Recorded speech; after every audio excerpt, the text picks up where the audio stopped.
Breakfast Call Dialogue, widening your horizons. Hi, this is Arlene. We are back again on our third segment of the ASEAN Breakfast Call, which is the ABC Dialogue. Today, we are going to talk an important subject about modern day slavery. When we think about modern day slavery, we would think about slaves in probably 400 years ago, where the blacks are being slaves, were being slaved by their white masters, and they are not getting paid, and they live in a condition that are really horrible. So fast forward to today, modern lives, you wouldn't think that slavery is part of the society today, but it is, unfortunately, and it's happening here in Malaysia. This is based on a report by Verite. In Verite's report, which is funded by the U.S. Department of Labor, is about a report on the modern slavery in Malaysia's electronics sector workforce. Apparently, Malaysia's electronic sector employed hundreds and thousands of foreign migrant workers as part of their workforce who came from Malaysia on the promise of good salary and steady work as any other country. But instead, the opportunity is cut short. They have to leave their family and with the promise of a better life, but many of them are subjected to numerous areas of challenges, and the challenges includes recruitment fees, personal debt, complicated recruitment processes, lack of transparency about their eventual working conditions, and inadequate legal protections. Unscrupulous behavior as part of the employers of the third-party employment agents can exacerbate vulnerabilities to exploitation. This was what being written in the report by Verite. You can actually access it at verite.org. And it seems like the system in which foreign workers are recruited, placed, and managed is complex enough to create vulnerability even in the absence of willful intent to exploit. So based on the research in 2002, with the funding of the U.S. Department of Labor, Verite has conducted a study to determine whether such forced labor does in fact exist in the production of electronics goods in Malaysia. As we all know, just to give an idea about electronics sector in this country, definitely is one of the major manufacturing sector in Malaysia. And majority of the manufacturing sector involve a huge number of migrant workers. And based on the study, a total of 501 electronic workers were interviewed during a quantitative survey formed by a team of 12 researchers. The sample included foreign workers from 7 countries as well as Malaysian nationals. A set of longer semi-structured interviews were also conducted to supplement the quantitative data. This interview were used to explore particular aspects of vulnerability to forced labors and to profile how various risk factors can combine to trap workers in their job. Regional and global stakeholders from civil society, government, and business were also consulted. And with this, interpretation of the data was guided by the International Labour Organization, or the ILO survey. And throughout the process of applying the ILO framework, Verite erred consistently on the side of caution, choosing to define forced labor narrowly to ensure the positive findings were always based on solid, unambiguous evidence. The report itself were conducted for the sake of understanding whether forced labor is it really present in Malaysian electronic industry. So the summary of the main finding was also written in the report stated that 28% of all workers in the study sample were found to be in situation of forced labor. The rate of forced labor among only foreign workers was higher at 32%, or nearly 1 in every 3 foreigners. Can you imagine that? So every foreigner that you encounter, at least 1 in 3 of them are being abused by their employers. As mentioned above, this finding is based on conservative measure and should be understood as a minimal estimate of the problem. This is what is being written by the report of Verite. And forced labor was also found, based on the study, in significant numbers across all major producing regions, electronic products, foreign workers' nationalities, and among both female and male workers. These results suggest that forced labor is present in Malaysian electronic industry in more than isolated incidents and can indeed be characterized as widespread. So far, Malaysian government has been quite silent on it. The same with the stakeholders of the companies involved, and majority of them are MNC, multinational companies. The key factors that contributed to forced labor conditions of the workers interviewed by Verite, one of it is it is linked to recruitment fees charges and is extremely high. 92% of all foreign workers surveyed paid recruitment fees in order for them to get the job. It's insane because you wouldn't pay even 1 cent to get employed by any of the employer or companies that is in Malaysia. So it's a bit insane for people from countries that are already in poverty to be in debt just to come to Malaysia to get a job, and at the end they are being abused by it. This is really a very dumbfounding process. And besides paying high recruitment fee and getting into debt, that follows, recruitment fee charging of foreign workers were found to be pervasive in the study sample and often excessive, more than what is even required, more than even it is on the law itself. And they have to pay to the Asian and the middle person just for them to be able to work in these very low wage companies and industry. 92% of them reported to be very excessive. And when it comes to Malaysia, 99% reported to be at an excessive level. Almost all, apparently.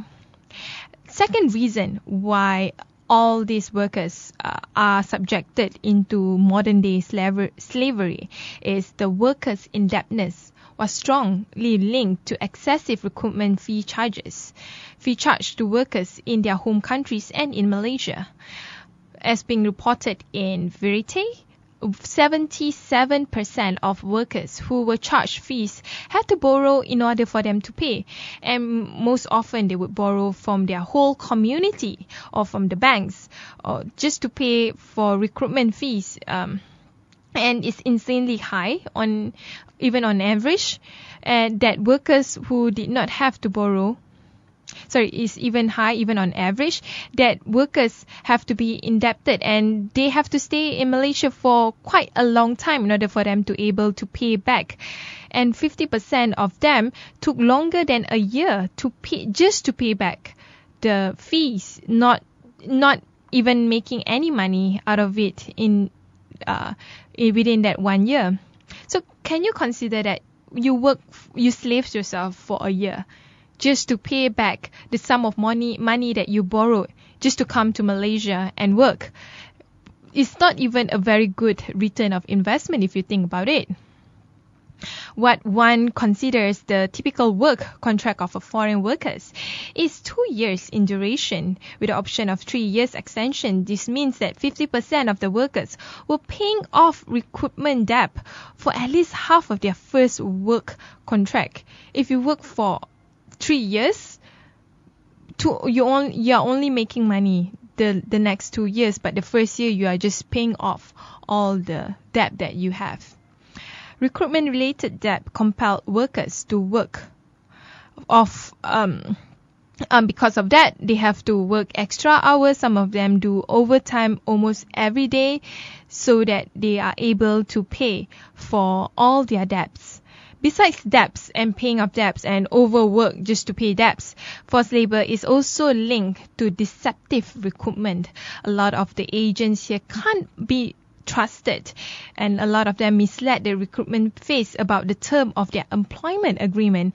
There's no clear black and white in terms of what are they getting into and what's their rights when they come to Malaysia for work. 22% of foreign workers were deceived about their wages, hours, overtime, requirements of pay, provisions regarding termination of employment, or the nature or degree of difficulty of danger of their jobs. A lot of them work in very, very dangerous working environment, very risky.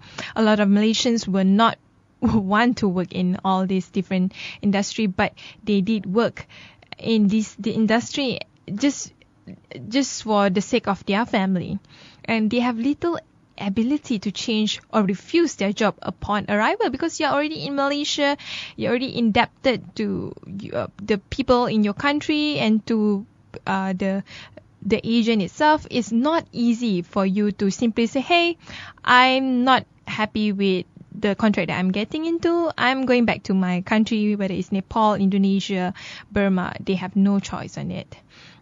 Besides that, what's worse is passport retention, which is actually prohibited by Malaysian law, but unfortunately is widely practiced by employers in this country.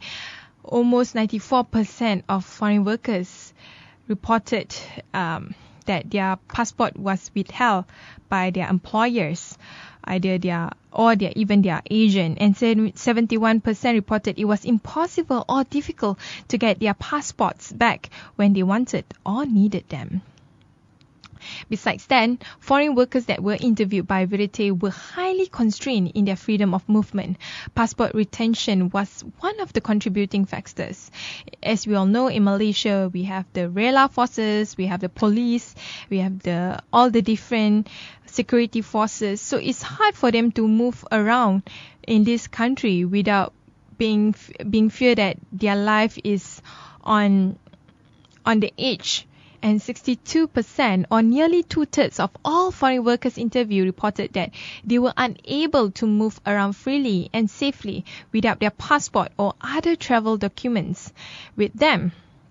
35% of workers reported needed a pass or permit to even go beyond the certain distance from their housing. Can you imagine just to go to 7-Eleven in front of their house, or just to go to the nearest entertainment parlor in front of their house? They need permission out of it. That's ridiculous. But, let's face it, when it comes to the term of employment, they are here just to work. They are not supposed to enjoy themselves, and that's crazy. You can't be working all your lives without having some time for leisure and for you to recharge yourself. But this is the kind of living condition they are facing, and many foreigners are complaining about the poor living condition, the poor housing that they were giving by employers or third-party employment agents.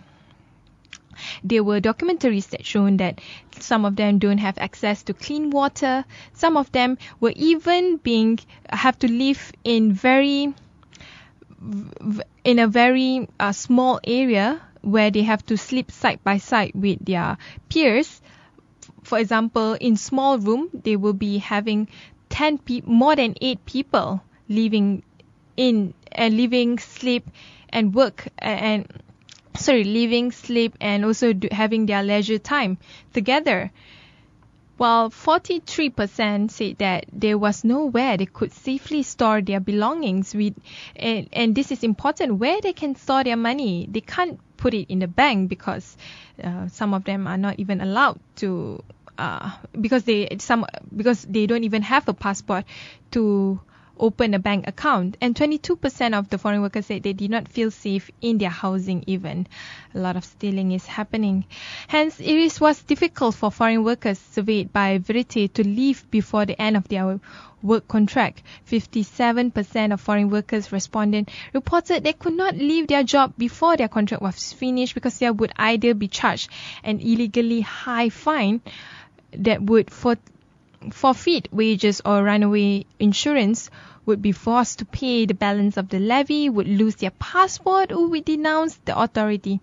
So in a sense, they have to continue working here for many years, and 88% of the foreign workers say that they did not have the option to insist on a different job arrangement. Hence, 92% say that they do not have the option of refusing their job arrangement as well, or returning home with job procurement costs refunded. In a sense, a 2013 change in the government policy, in fact, compromised workers' ability to pay off recruitment debts to leave before the end of their contracts. In January 2013, employers were given the option of recovering the cost of per capita levy on foreign workers by charging the workers themselves for this cost. The change in policy and extra charges to workers that resulted was a surprise to many workers in the study. At 1,250 ringgit a year, the levy often represents a significant sum for workers. The employer pays the full year's cost of the levy for each foreign workers upfront, and then has the option to charge the workers for the cost of 12 months installments. Many workers being charged for the levy reported to Verite that they did not count or having to make monthly levy payment when they calculated their loan amounts, that the levy obligations made it more difficult to pay off their recruitment debt. So workers in the study also were employed by third-party employment agents, found to be more vulnerable to forced labor conditions than directly hired workers. Vulnerable in terms of their safety, in terms of their job security, and a lot more others. In large electronics manufacturing facilities, it's now possible to find multiple employers, including both the factory and employment agents, who are in charge of different subsets of workers. This outsourcing arrangement, while sanctioned by law, acts to erode the essential worker protection and employment accountability inherent in an employer-employee relationship. Hence, the liability over violations of the workers' rights is obscure, creating vulnerabilities on the part of the workers to exploitation and abuse, and subsequently the workers' access to legal recourse and grievance mechanism is effectively barred. In the study that conducted by Verite, 35% of workers employed by the outsourcing agent were found to be in forced labor, almost a quarter of it, compared to 25% directly employed workers. Workers in the Malaysian electronic sector face also is also beyond minimum estimation.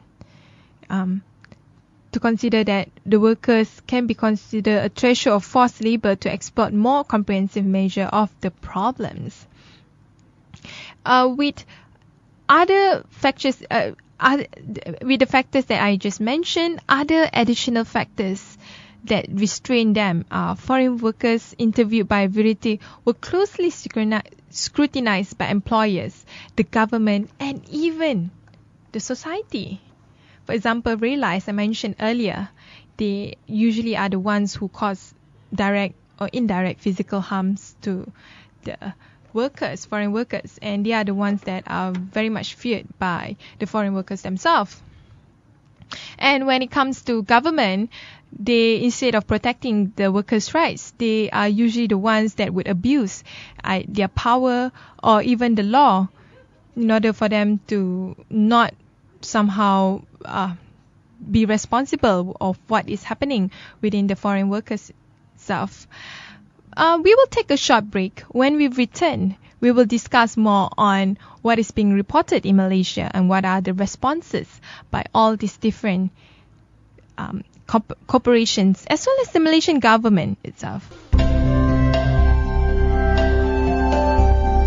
ASEAN Breakfast Call Dialogue, widening your horizons.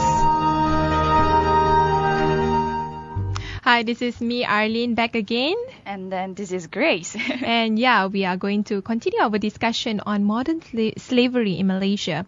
Earlier on, I analyzed the Verite report, and within that Verite report, it seems like Malaysia are definitely a hub for modern slavery, where a lot of these foreign workers, many of them are from our neighboring countries, find it difficult to lead a life that is to lead a good life. They seem to be abused, and it seems like they have to pay a very high recruitment fee in order for them to get the job here. And also at the same time, they are treated quite unfairly in Malaysia in terms of their passports are all confiscated, and then whenever they want to return home, they have to go through the long procedure to go back to a place in regards of emergency. So there are also few companies that are majorly involved to hire all these laborers from different countries. Unfortunately, these companies are really global brands. They are very well known throughout the whole world. In fact, some of us might even having the products by this company. For example, Apple. Apple is one of them. Samsung is also the second one. I feel bad because I'm having a Samsung phone, and thinking back that the person who assembled the phone might be someone who is a forced labor. Exactly, and also I'm an Apple user, so your case might be my case in this one. So multinational companies such as, like we mentioned, Samsung, Apple, even Bosch, use Malaysia as their manufacturing base. A few journalists try to question them to get responses. Almost all of them have been very quiet about this report. It seems like it has been really hitting hard on them. And this report, interestingly, as I mentioned earlier, it is funded by the U.S. government.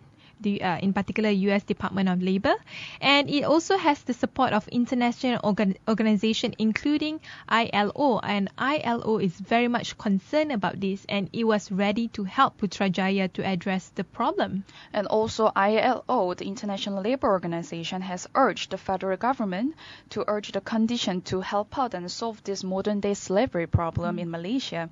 So by expediting and broadening new registration, that would help to private employment agencies.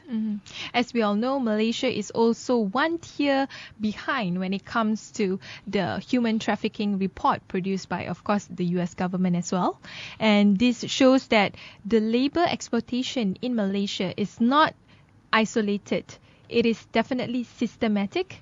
That means it involves not just the government and the corporation, but also many other agents, recruitment firms, and also even the black markets in order for them to get the human resource from this poor country to come to work here. Definitely, a lot of organizations, and then some pretty hidden organizations are involved when it comes to modern slavery, especially in Malaysia. But not only Malaysia, when it comes to multinational companies, they're all included from US, Europe, and Japan, Taiwan, and South Korea as well. And ILO said that it strongly recommends that there's a bill to be drafted to extend the cover outsourcing agency, and it also shows that this is the opportunity for Putrajaya and employers to scrutinize recruitment and employment practice in this country. And also follows the workers' strikes in Johor, where foreign factory employees staged a protest and later riot against this local electronic parts supplier, especially. Just recently, there were a protest in Johor, where a few immigrant workers. And what happened was 49 employees were arrested because of the act they committed. And this also received responses by organizations such as the Malaysian Trade Union Congress, commenting to Malaysian Insider in one of the interview that the electronics industry was firmly resistant to the formation of trade unions. And that's true. In Malaysia, there's a lack of trade unions since the 1970s. A lot of trade unions has become formalized in certain sectors, but in majority of the sectors, it has somehow diminished its role.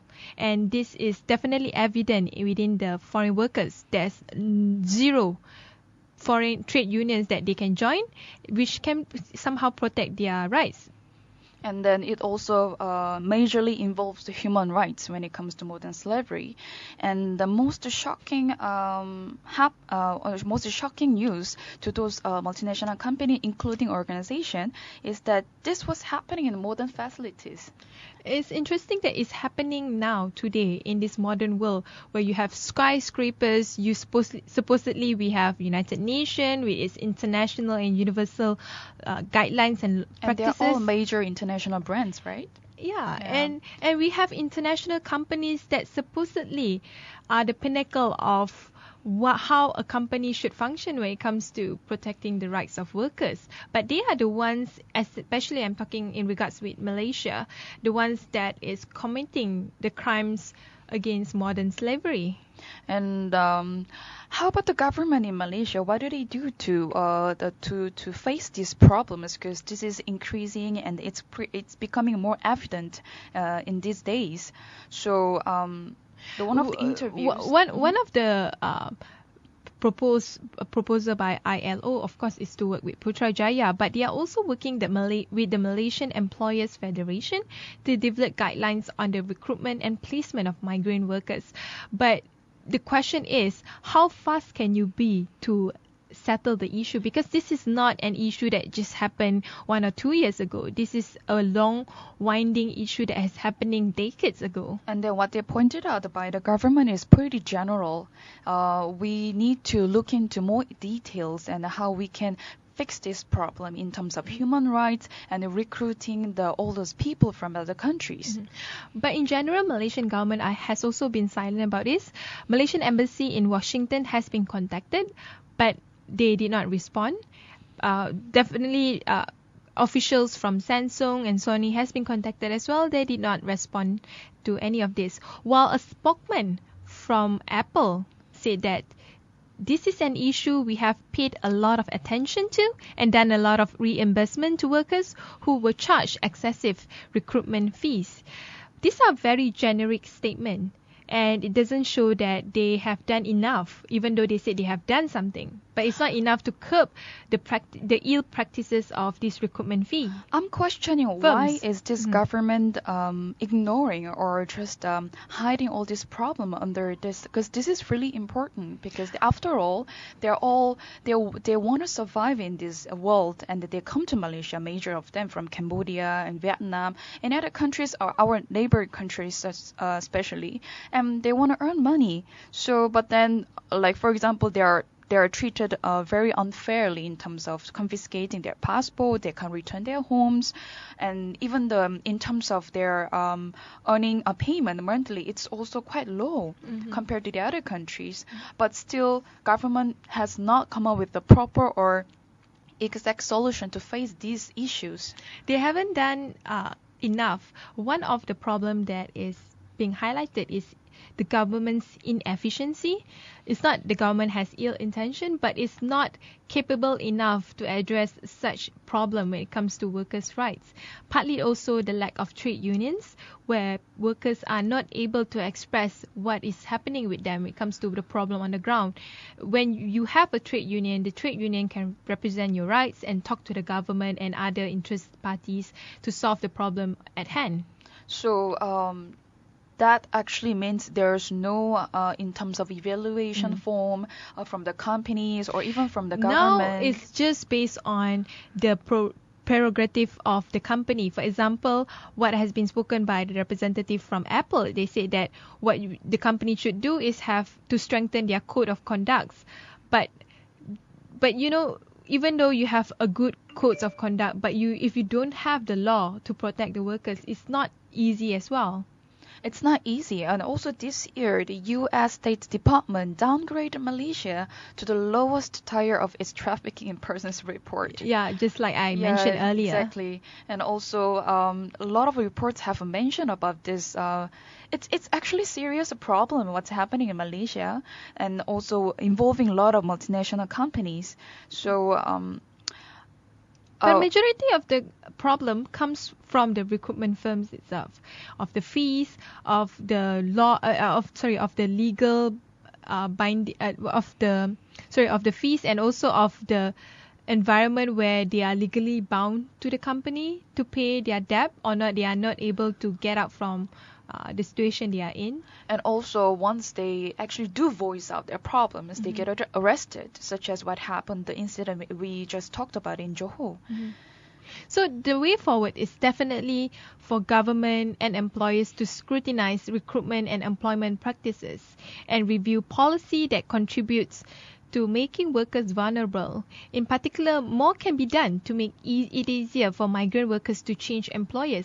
Let's say you are not happy with working with this firm. You can always change your job to somewhere else, and you will not be prosecuted for that.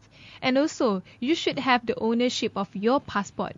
Any employers or recruitment firms or recruitment agents should not be able to have access to your passport. And one of the reasons why companies do confiscate their passport is that there are some illegal workers coming from the other countries. So it may have started with that idea of to play safe, in case workers, they just can just run away from this country. So that's when they started collecting those passport from the workers. But it has become one of the major issues among the workers. Yeah, especially they are being targeted by police forces in Malaysia, in particular the civilian forces called RELA, and they are the culprit where these foreign workers are always very scared of or fearful of. Another issue that I want to highlight is about the recruitment fees itself. I already highlighted how excessive it is. In a 2010 Amnesty International report, it seems like the debt that these foreign workers face on average is around $1,000. $1,000 or 3,000 or more than 3,000 ringgit. And if you convert it to their own national currency, it's a very huge amount for them to pay back. Exactly. Especially they are not earning enough. Can you imagine they earn probably less than 500 ringgit or less than 1,000 ringgit per month, and they have to pay an amount that is more than 3,000 ringgit? And it is a financial burden on those workers that they have to face when they want to work in Malaysia, and especially in those also well-known companies. They have to pay huge amount of money just to work for these particular companies. What is good about this Verite report is it shed light on the ill practices, especially when it comes to human rights abuse and violation in Malaysia. We claim to be a country where we uphold Islamic values, we uphold certain human rights principle in this country, but in reality we don't.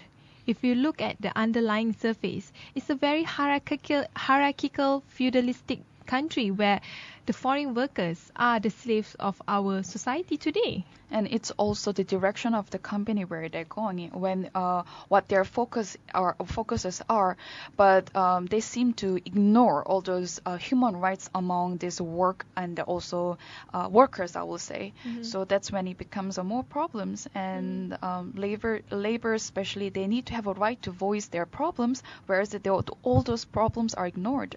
In Malaysia itself, when it comes to Malaysian population, we talk about fairness. We talk about a policy that is fair to all Malaysians.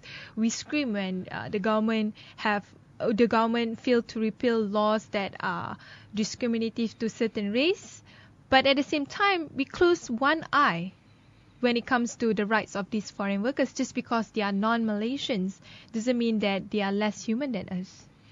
Yes, but after all, we are all equal human beings. It's just a matter of where we are earning all those money from.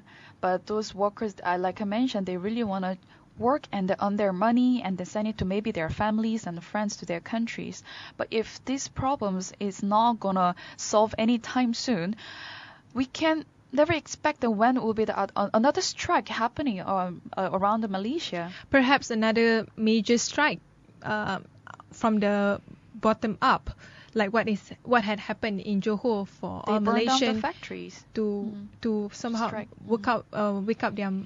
wake up their eyes and see that this is a huge problem. But you know, Malaysian being typical Malaysian, they would definitely blame the foreign workers rather than blame the employers or the Malaysian government or the bigger picture itself. Definitely, there should be a step forward to hear what they want to say, and then pay attention to how they actually work and operate.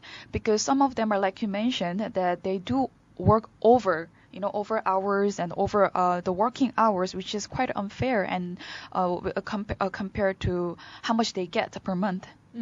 So at the end of the day, it is important for especially Malaysian government and employees to work together with international organizations like ILO to solve this problem. And of course, with the report of Verite, we definitely is somehow open up the whole skeleton of what is happening in this country. Exactly. That's all from us today. Thank you very much. This is Arlene. And this is Grace.